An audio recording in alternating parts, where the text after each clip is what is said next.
He was a servant of God. When we married in America, it was just two of us.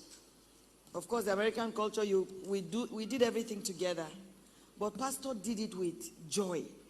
He did it whistling, washing toilets, mopping the ground, vacuuming, cooking and all.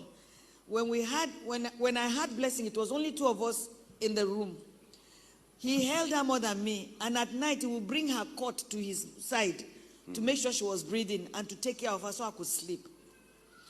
He continued till we came to Abuja. Pastor used to make breakfast for us, Caleb.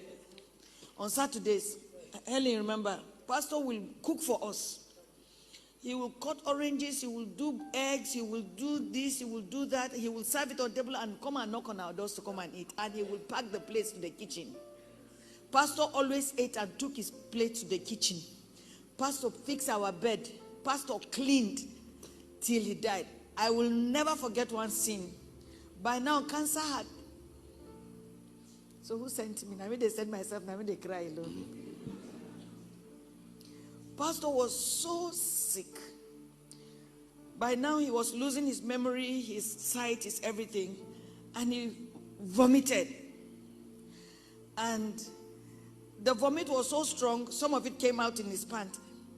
He was not seen at all, but he was trying to wash the underwears. I caught him in that blind state, trying not to put me through packing it. I said, honey, please leave it. And I could scarcely take him out. And I came this morning to challenge us husbands and wives to serve one another. To serve one another.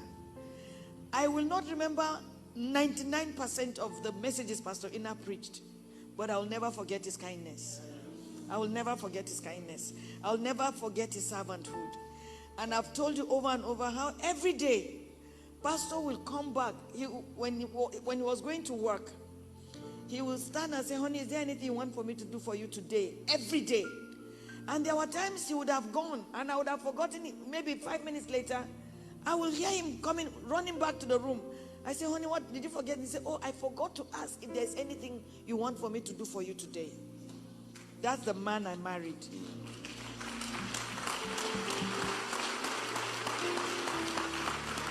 So as I do this work, Pastor is dead. And I'm serving God. But to me, I just feel a sense of loyalty to Pastor so that this work he started will not die.